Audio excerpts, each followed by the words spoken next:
Well, okay.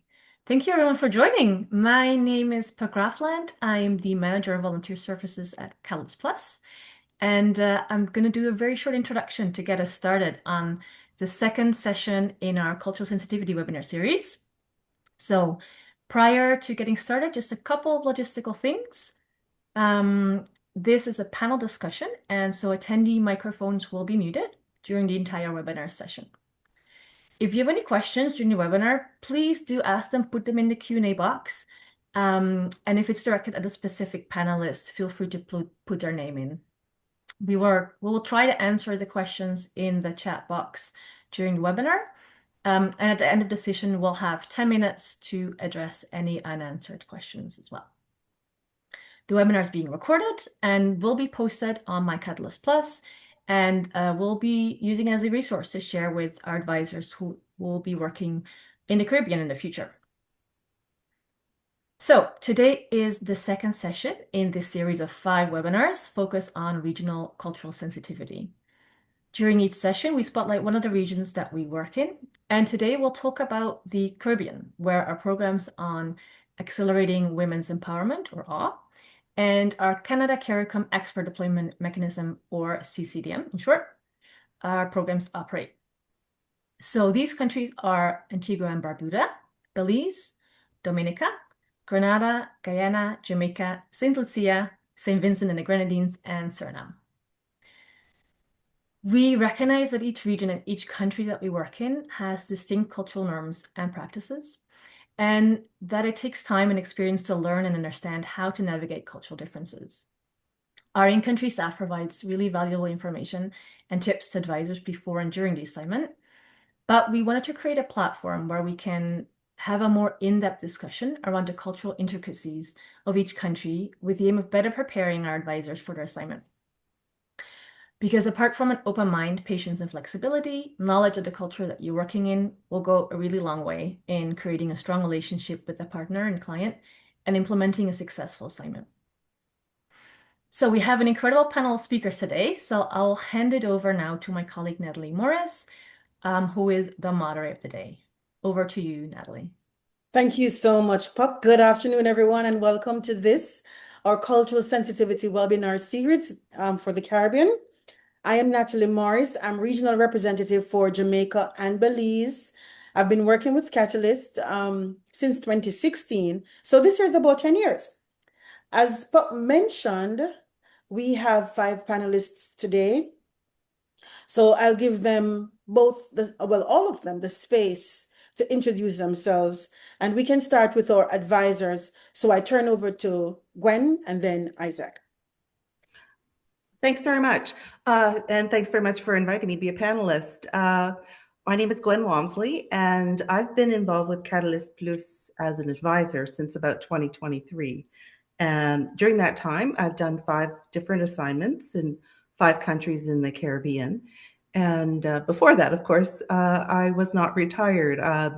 I was a journalist at CBC, and most recently, before I retired, had worked 30 years with Global Affairs Canada at various countries around the world, including I spent 7 years in the Caribbean, working from headquarters in Ottawa and also from the Eastern Caribbean where I was posted.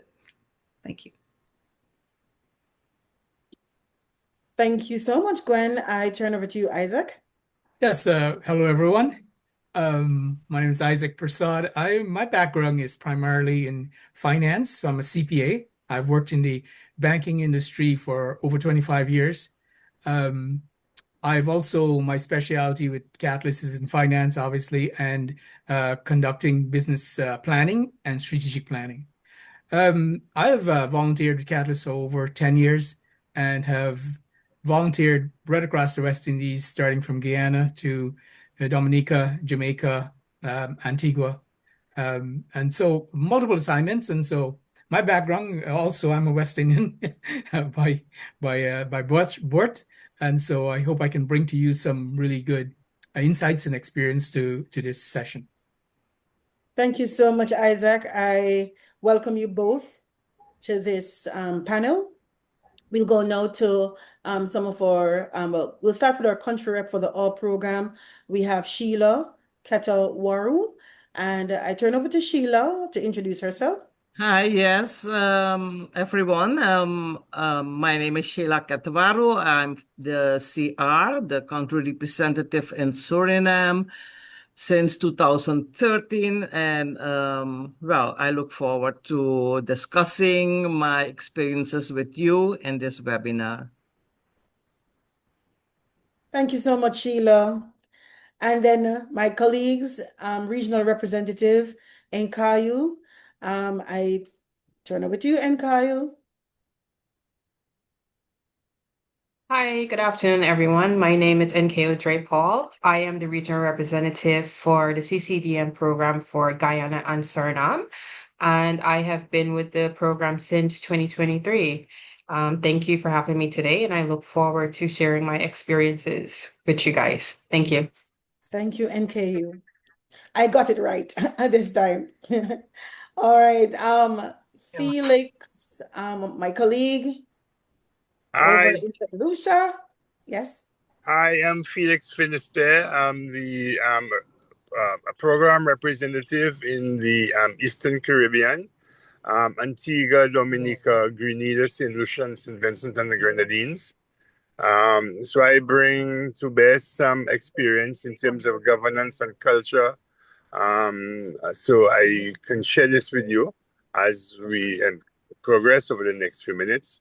Unfortunately, I'm driving, so you don't have my full attention yet, but I'm just a few minutes away from home. So as soon as I get home, I'm going to pull up and then we'll proceed. But I am following on my phone. Thank you very much. Thank you so much, Felix. I look forward to having you on the panel and all my colleagues here in the region. Today, we're looking at a full 1 hour for this webinar. We're hoping that we can get through the introductions and icebreaker within 5 to 10 minutes. We'll go into some questions, opening questions, some thinking. Then we'll do some discussion around 2 cases, after which we'll have the opportunity for the audience to in a Q&A session, and then we'll, close off with a Mentimeter. So I'm going to ask you now to turn your attention. So generally, you're seeing the outline of the agenda on screen. So we're going to move now into our first icebreaker, I'm going to call it. We're going to use Mentimeter, and I'm going to ask you if you can take out your phones, if you could scan the QR code, and we want to see your responses coming up. And the question that we're asking for this exercise is, what does cultural sensitivity mean to you? What does cultural sensitivity means to you? So go ahead, feel free, scan the QR code, put a word or a phrase in, and let's see. Let's dig in to see awareness, understanding. I'm seeing the answers coming in.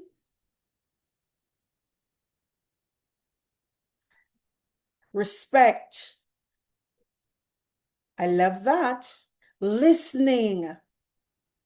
Empathy. Open-mindedness.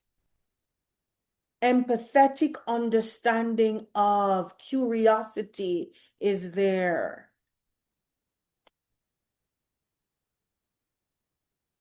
Compassion, humility, mutual respect. We're getting a very beautiful tapestry. I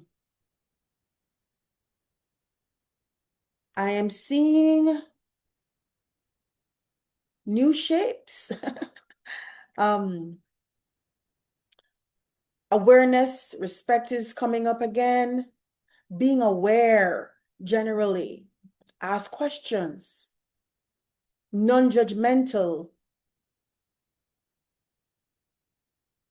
I like these answers. You can still keep them coming.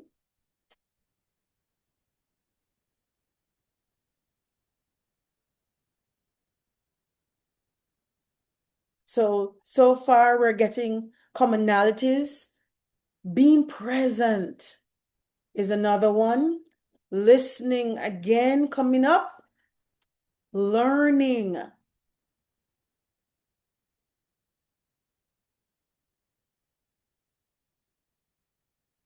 Accommodating differences. That's interesting. And so I think I'm seeing learning to appreciate. Is there? I think we've gotten a very beautiful lay of the word cultural sensitivity. It takes in many different understanding, many different reasoning. And for that reason, we're going to, I want to thank everyone who participated in this Mentimeter exercise, because through our conversation this morning, we are going to explore cultural sensitivity from different angles. And so thank you for sharing. I'm seeing sharing as a part of the responses. So thank you very much for your responses in this exercise. Thank you very much. We're going to start with some opening questions. At this time, I'm going to field these questions to our advisors. And so my first question, I'm actually going to ask both advisors the same question. My question is, what surprised you most during your work in the Caribbean? I'm going to ask Gwen to go first. What surprised you most during your work in the Caribbean?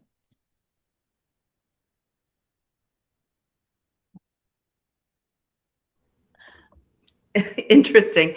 For me, I think one of the first mic drop moments that I had actually was when I realized the incredible creativity and technological capacity of younger government workers in the Caribbean. Because I come from a Canadian government background, and to me, in this example, it kind of exceeded my expectations based on my colleagues in Canada even. I was doing a seminar, and I was asking them to divide. They were divided into groups, and I wanted them to basically create a campaign on the issue of gender violence that was a campaign directed at both men, women, girls, and boys. And they didn't have many tools. And then they had like maybe an hour and a half. They had to put together a campaign and then present the campaign. So I thought, they're just going to do this on big pieces of paper, and then they're going to stand up and put them on a chart and display it.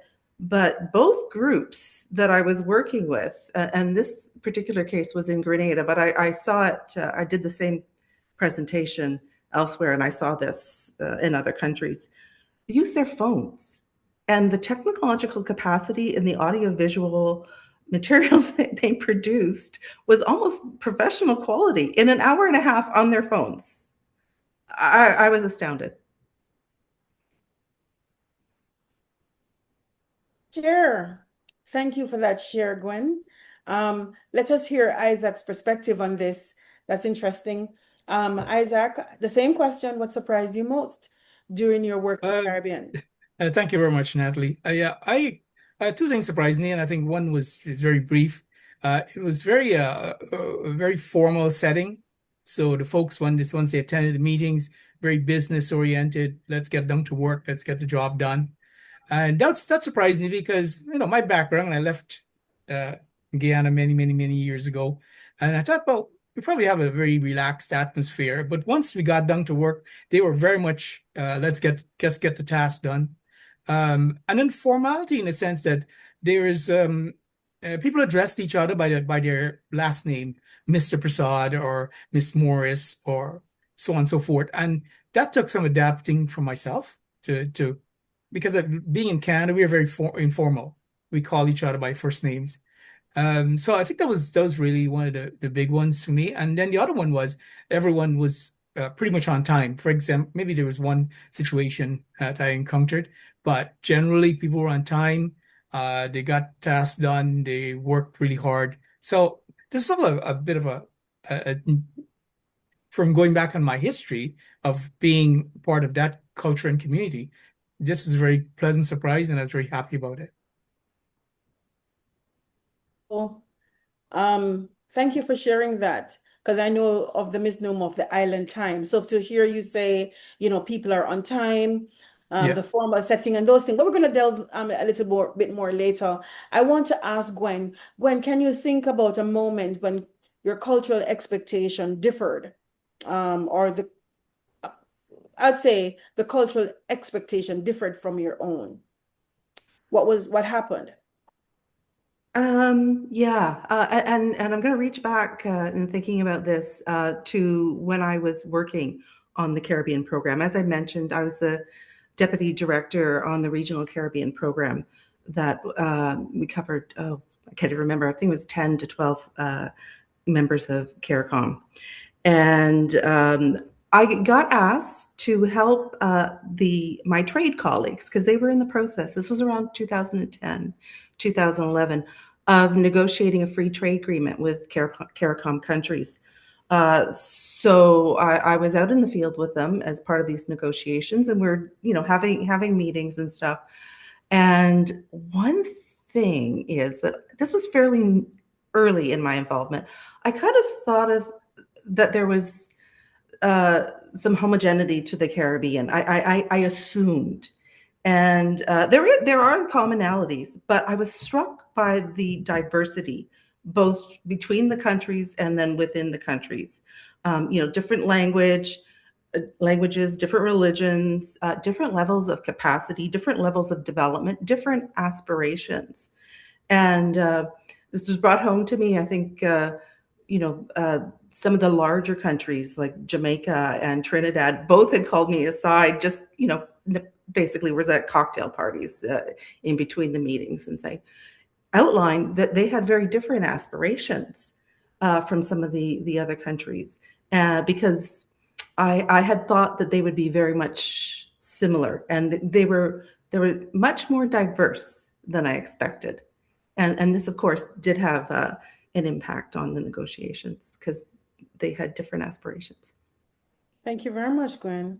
I'm going to just grab that and just switch over to Isaac to ask him which small adaptation has had the biggest impact on his collaboration in the Caribbean so far.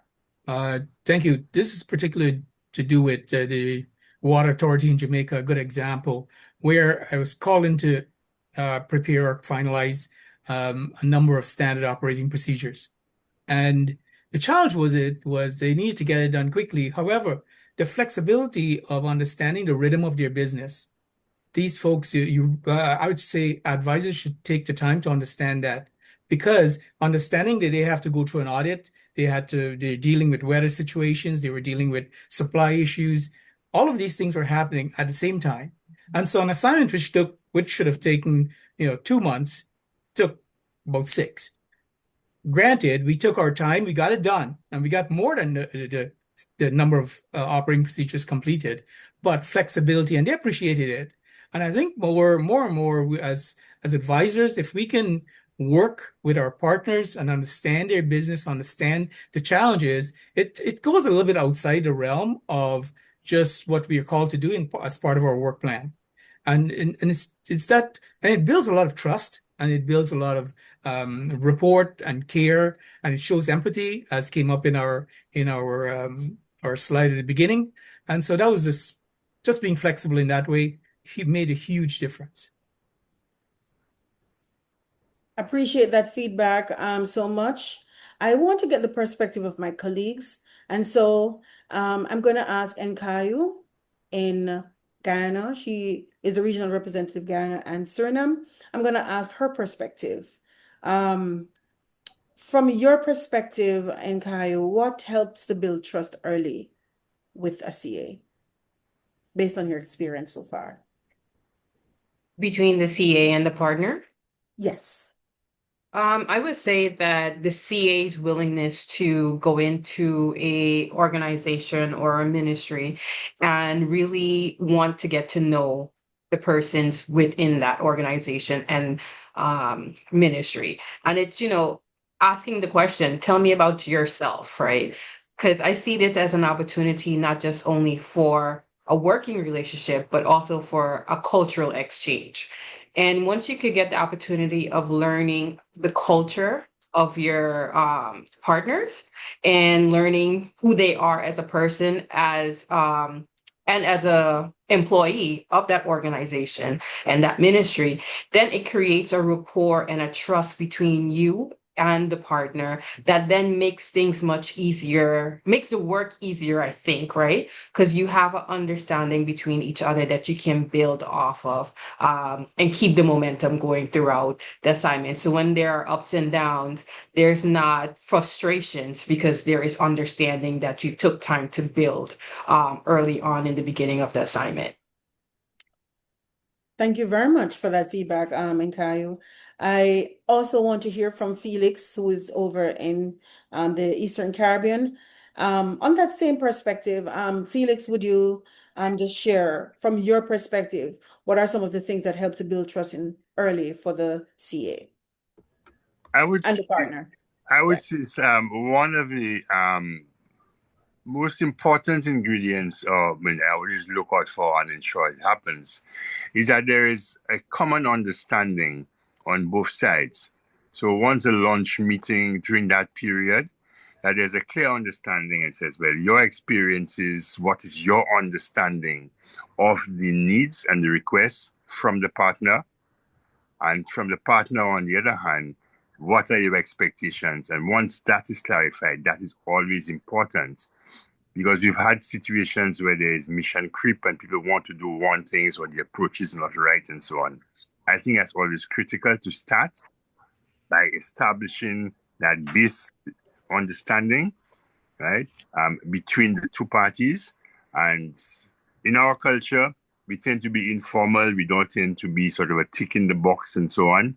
It allows for more creativity. It allows for more flexibility of working. But working, although there's flexibility and there's room for individualism and adaptation, but that is being done within a framework which is understood clearly by both parties. I think that is critical.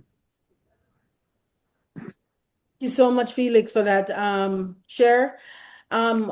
We also have Sheila, who is with the All program, and I would like to get her perspective.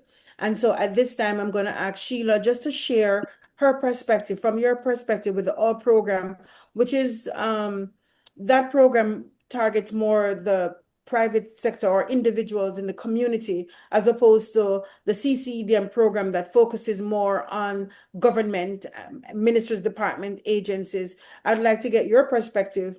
What helps to build trust early with the CA and the partner? Yes, thank you for the question. The ALL project, that means accelerating women's empowerment. We work mostly with women entrepreneurs. And there are two levels of trust. One is the personal level, person to person. And the second is a professional. So will this CA be able to understand my business and help me? Do they have the right expertise? I find it very important to start early contact between the partner and the CA. So before they arrive a month or longer in advance, we start with online chats, talk about the business. They can ask mutual questions to each other. And from both sides, the partner and CAs, I've heard that it was very helpful. When they arrive, they already know each other. They already trust each other because they have gone through so many aspects of their personal life and their business, the professional side as well. Thank you very much, Sheila, for sharing. I just want to thank all the persons, all the team members, just to share. Thanks for giving the perspective and the best practices in some instances. We're gonna move into the discussion cases. We have two. And the first case that we have, it's going to be Isaac. We're going to get Isaac's perspective on this, and then we're also going to try to get a perspective from the regional representative, and so Nkayo will also give perspective. So our first case is from a perspective of one size does not fit all. So in presenting this case, an advisor used informal language and very vivid examples when presenting to a public entity board. What felt engaging to the advisor came across disrespectful to the board and undermined their trust. In another instance, the same approach worked well with a rural community group. Simple language, illustrative examples, and forming close personal connection help to build strong relationships and trust. And so this is the case, and I'd like to get Isaac's perspective, and then we'll also hear from Nkayo. I turn over to you, Isaac. Thank you. Yeah, this is a very interesting case, and it probably happens more frequently than not. One thing that advisors ought to do, and this is digging back into my experience with Catalyst, is as you are having your first meeting with or partner, and your second meeting, your third meeting, before you even arrive in country, if it's an in-country assignment, virtual, you do the same thing. You should be making notes and being aware of the cultural norms and how people look to be want to be addressed, how they would like to be spoken to. And I'd recommend even, we've got all the resources available on the internet. It's just trying to understand the culture and not only look at it from a whole country perspective, but look at it from the individual areas. And I know I've had situations where that has popped up. So the first thing is you're doing a cultural scan. You're trying to understand how people speak, how meetings are conducted, who are making the decision. As I refer back to my example in Jamaica, I quickly found out that we really need to address each other by our last names and use an abbreviation before that, as Mr. Persaud or Miss Jones or whatever the name is. And that really, I tried to get out of that, but they kept pushing me back to it. And so really understanding that, and I have to admit, I missed the boat in that one. The other thing this advisor should have done is solicit feedback early. As an advisor, once you start speaking to the group, you can tell if something is off. And it's very, very good to speak with the manager, the leader afterwards, and say privately, how did I do? Did my message get through? Did it work? Did the story not land well? Did I overstep my bounds? It's fair ground to ask those questions. I know it's a bit of humility you have to demonstrate, but you do need to ask those questions. And the one thing I'd want to talk a little bit about is about storytelling. I love storytelling when I present. It really brings the message across very quickly. Be careful with it. Be mindful of it. And if you are in doubt of the type of story you are going to tell, don't do it. If you really want to share a story or an example, run it by the leader of the group. They're normally, or your in-country rep, always a good person to use as a sounding board and say, here's how I'm going to approach this. What do you think? Right? And keep things formal. Better to err on formality, and then you can become informal later. So it's a good rule of thumb, which I use. Very much, Isaac. I'm going to go over to Nkayo as regional representative, her perspective. Yes, all great points you made, Isaac. I would like to pick up on three things. One, the importance of asking questions. Usually when you're on assignment, you have a focal point person that you will be working with closely. You're building that relationship with that person. I think it's important for you to ask the questions to that person before you meet the wider group, right? You ask, how formal is the group? Who am I meeting? What's the position that they hold in the organization? Are these the people that are going to be making the decision, or are these the people that are going to, the technical level, right? So then you know how you're going to approach that relationship and that presentation, right? Also, too, you have your country rep.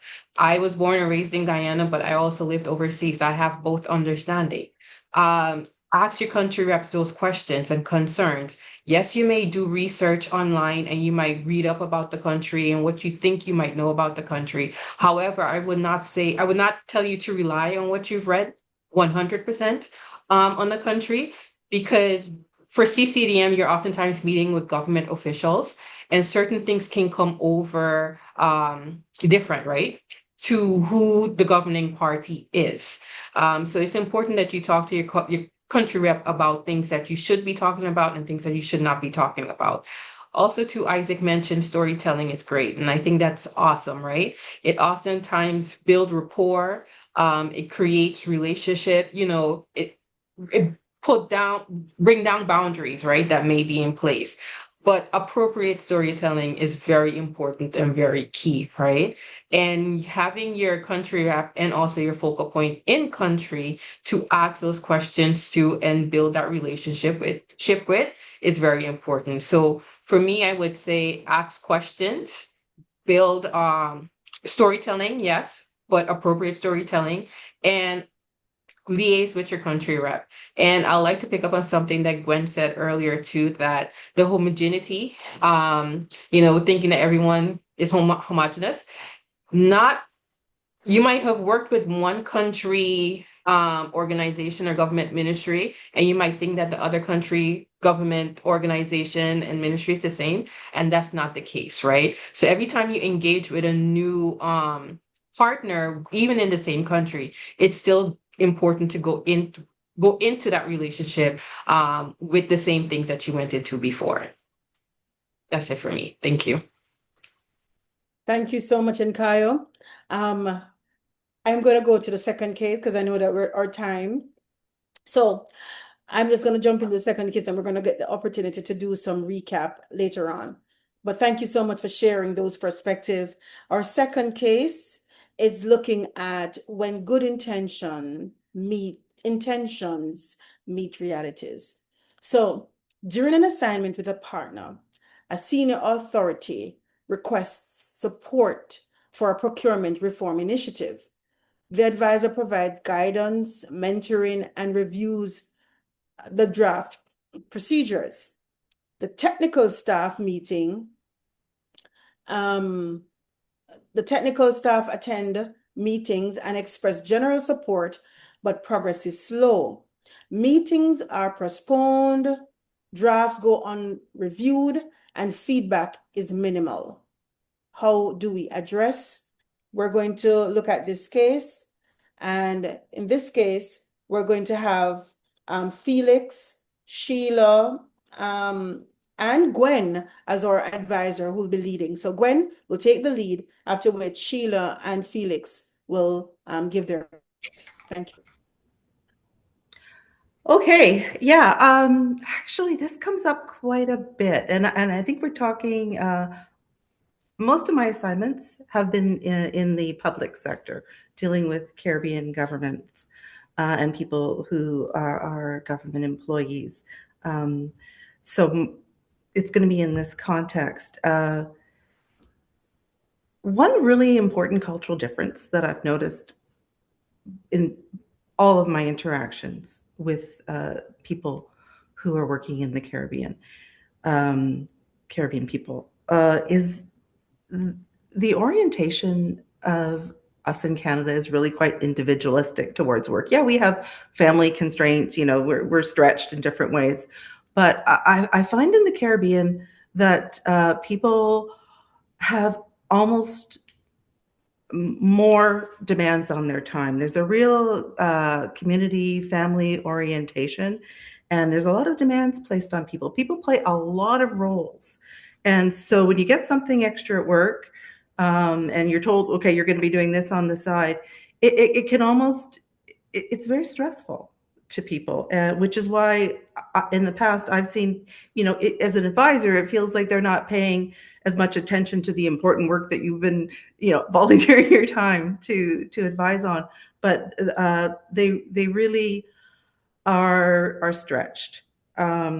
So bearing that in mind, oftentimes they might wish that you were just a consultant who were going to, able to come in and do the work for them, as opposed to being an advisor who is going to make recommendations, and then you expect to see the local ownership, and you expect them to be able to carry this forward. I've had both experiences where, and it often has come down to what else is going on for those people in that office, which is why both Sheila and Felix have mentioned the importance of communication in advance of the assignment, setting out expectations, making it very clear what's expected. So like meetings before are very, very helpful, outlining exactly what your roles, maybe putting together a work plan, and trying also to establish kind of a personal relationship with the main person that you're going to be working with, and trying to understand what's their own environment. How are they approaching this? What's going on in their lives? Do they have another job as well that they're doing on the side? Is something going on in their family? It's just that communication and taking the time is really important. And one final point I'd like to make in terms of something that's really related to buy-in and prioritization for government workers, and this is where the cultural similarity between Canadian government and Caribbean governments is that very often how much time you have and how you prioritize a certain task often depends on what kind of support there is. Is this a ministerial priority? Is this clearly, maybe this is a priority of the Prime Minister? You're going to give it different attention than if it's just something that's added onto your pile. So it's important to actually ask questions and learn this task that you're doing with the person that you're advising on. Where does it actually rank, and what other influences are coming to bear?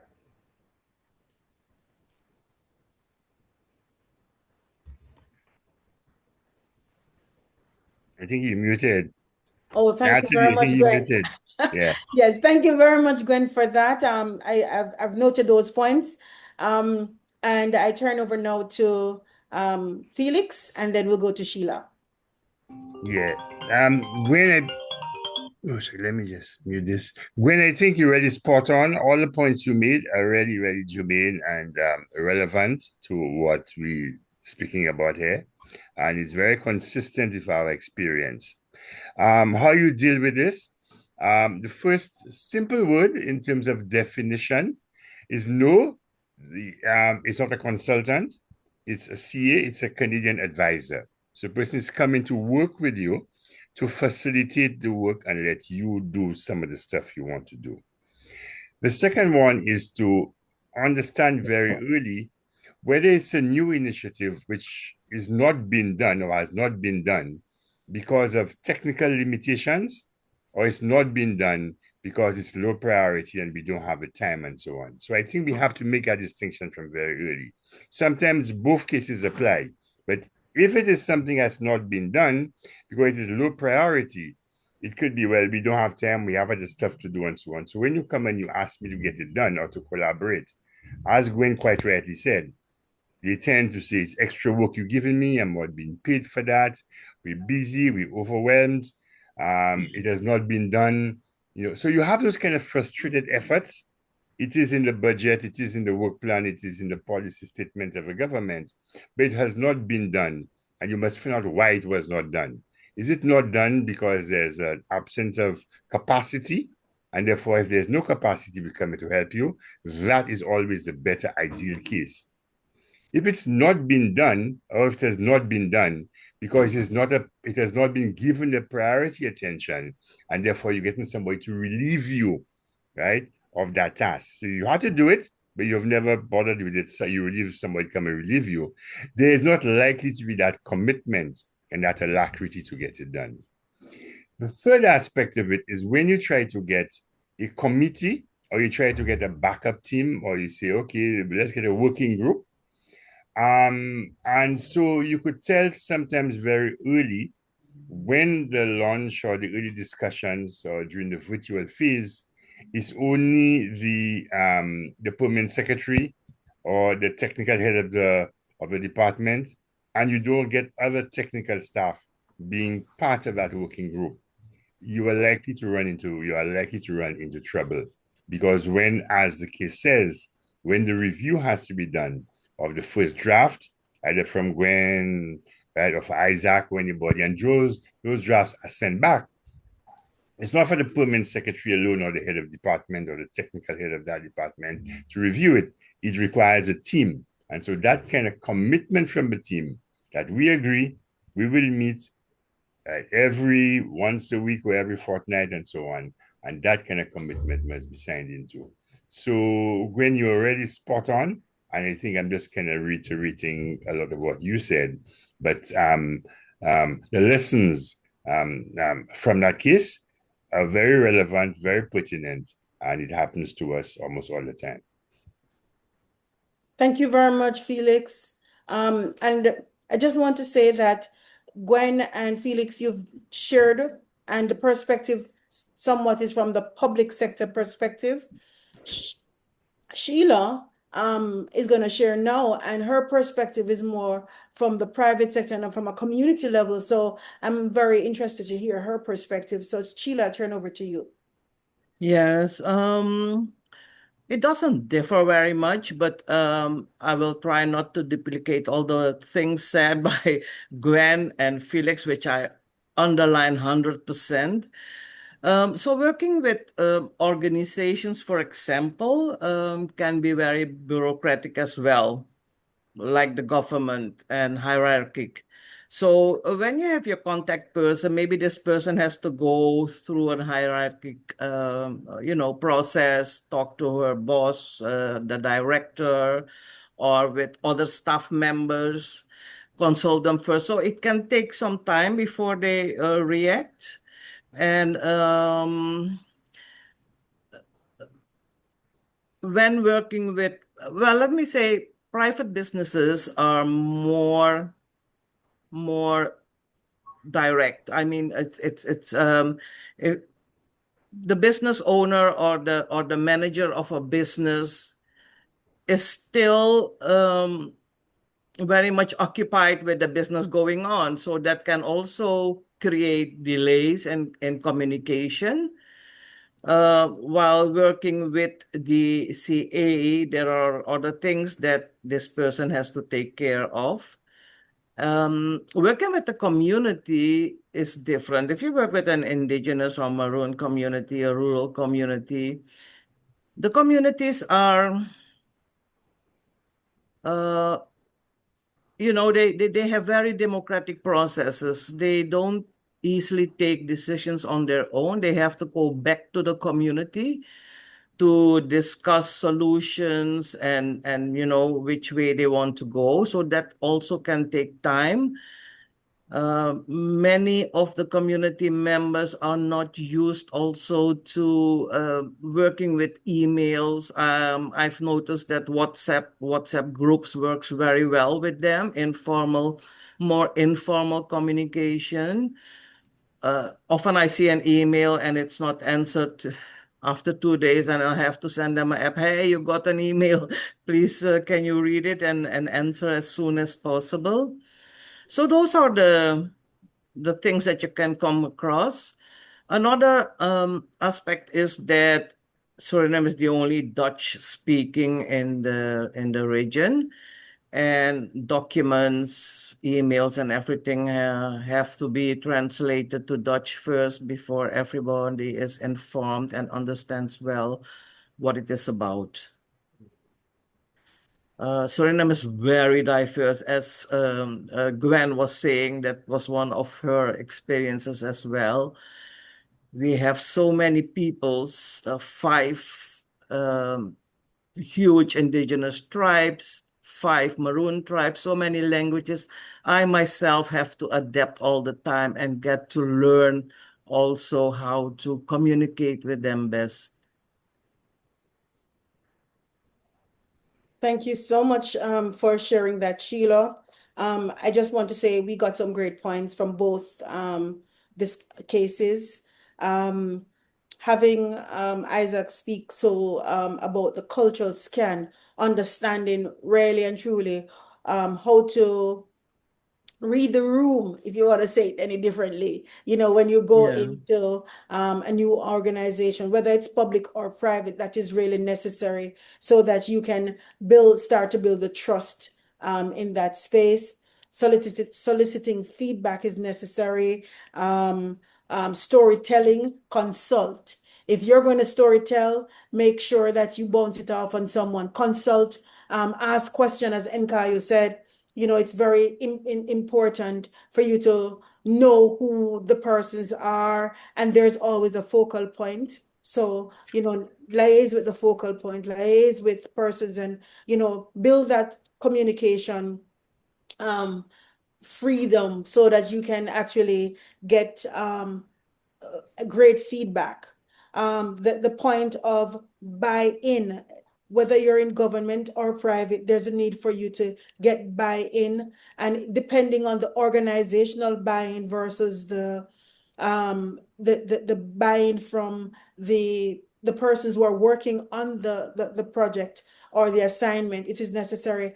I like the point that was raised about the role of the CA versus, in that the CA is an advisor, and so that co-collaborative process is necessary. It is necessary for there to be that conversation, to have that local ownership, and so the necessary multiple roles that individuals are playing is very important when we go into these spaces. So I think that we got some great feedback.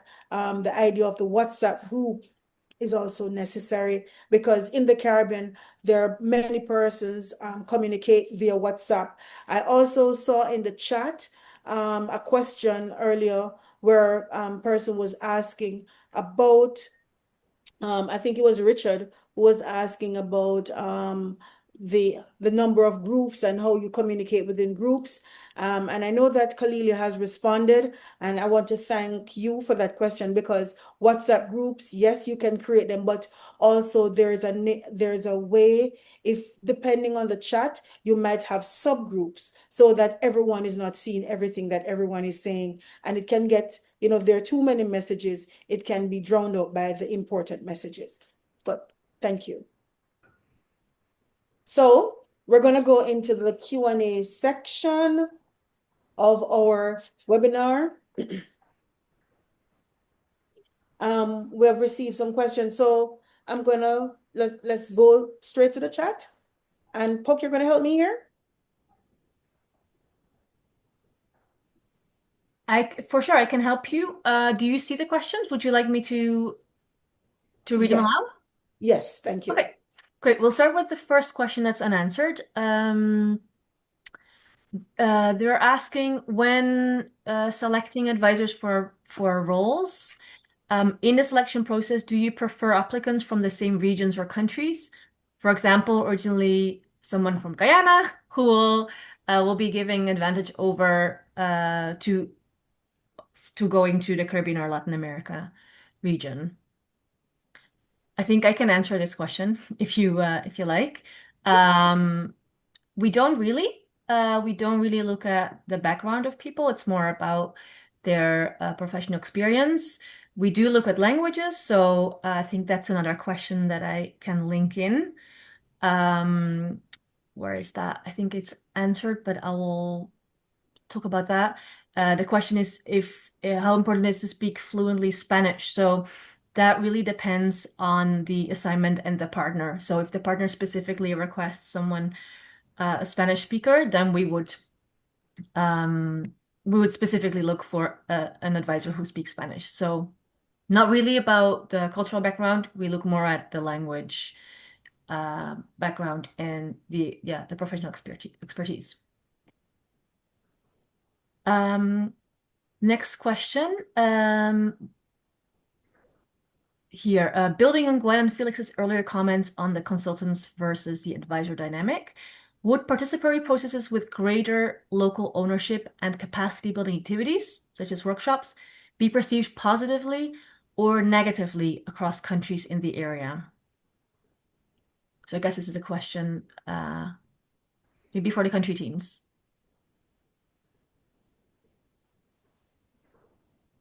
Can you repeat again, please? Yeah, so if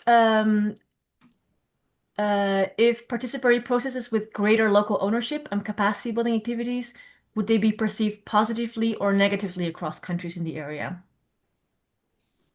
I think it really depends on the culture and the outlook of both the individuals and the situation in country.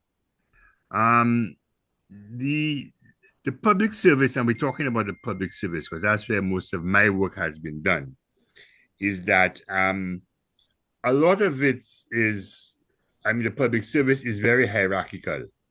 And given that kind of the hierarchical nature of the public service, people recognize the role of the manager and the management and so on.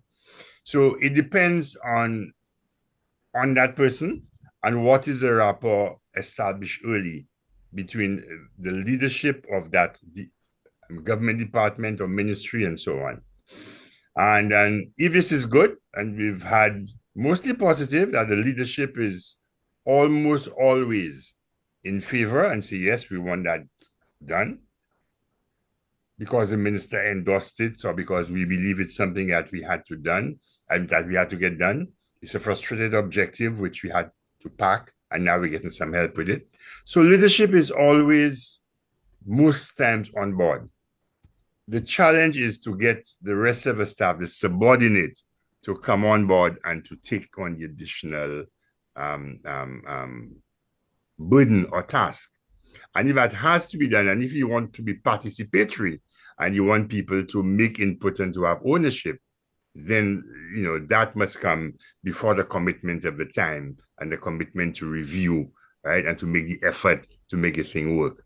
So it's almost always at the subordinate level or the outside technical person working with the ministries or the departments. So I'd say it depends. You cannot make a hard and fast rule and a hard and fast decision on this. So there's no yes or no answer, right? There's no black or white. It's a lot of shades of gray, in this case. Can I say something too, please? I think that it works very well, participatory approaches with the private sector. They want you to feel one with their business. And it works very well also with the communities. We had 2 CAs at once in one village, and they were doing everything together with the villagers, also going to the land, look at the crops, things that were not particularly a part of their assignment, but the people appreciate it very much because it shows them that the CA has a broad interest, a sincere interest in their life. Okay, great. Thank you. Let's move on to the next question. This is a question for Isaac and Gwen. The question is, do you feel comfortable doing assignments in Asia, Africa, or do you feel that the culture is so different that you prefer to focus on one specific region, that being the Caribbean? In my case, I've lived in the Caribbean, I've lived in Asia, I've lived in Africa. So there are definitely differences between the cultures, but I feel comfortable in any of them. Yeah, that's just me personally. But there are very many similarities between the cultures. I was actually thinking, the situation where in the case study where the the officer wasn't able to respond to emails and was just too busy, and how the advisor would feel. And I came to mind an African proverb that I really came home when I was in Ghana. Everyone was very common. It was, no condition is permanent, which means that, and it's the same in Africa, it's the same in the Caribbean, that things are always constantly changing. So be patient in all of your assignments. Be considerate, be diplomatic, be engaged, and you'll see the flow as things change. So yeah, I would feel comfortable. I think I've had the pleasure of traveling across the world to many continents and providing advice as a Catalyst advisor. And truly, it's great meeting people. I love doing it. Having preference, not really. I think the main thing that you do, it makes you make your assignment. When you first meet with your partner, building that rapport, building that trust. I mean, I went to Ecuador not too long ago. I ended up in the Galapagos Islands. I was going there to see my friends because we had spent 6 months on the phone just working through each of their issues, building the relationship. Arriving at the airport, they sent special people to greet me. It was totally because we built that friendship and that relationship.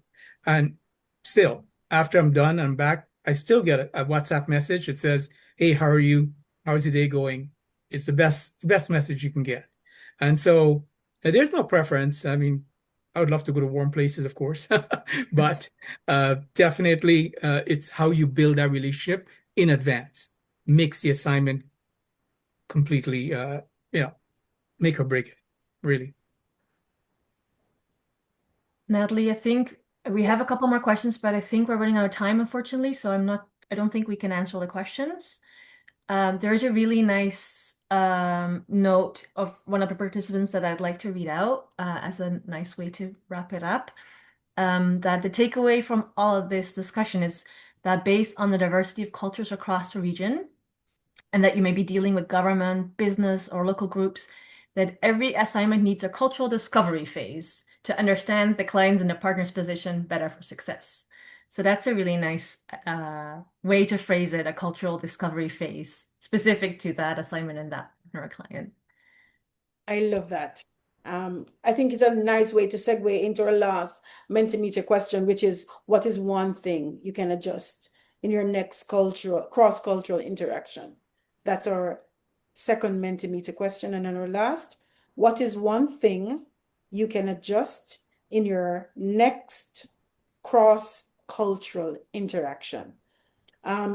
You've been great. And for those questions that we've not yet answered, I know that we're going to continue trying to put the answers in, but we may not be able to read them out.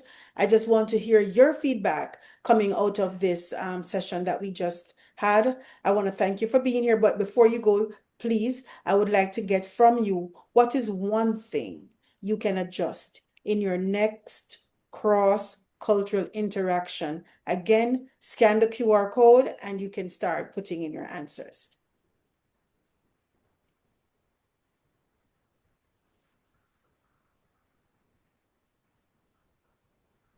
And the answers are coming in slowly, but not yet. It is now 1 o'clock and I'm still, I'm seeing partners input more open initial contact. I think this is initiate.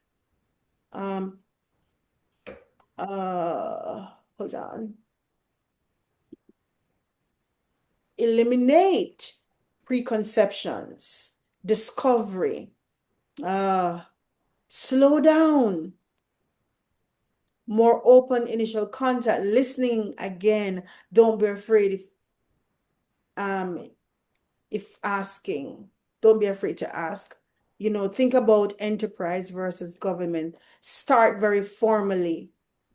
These are great feedback that we're getting.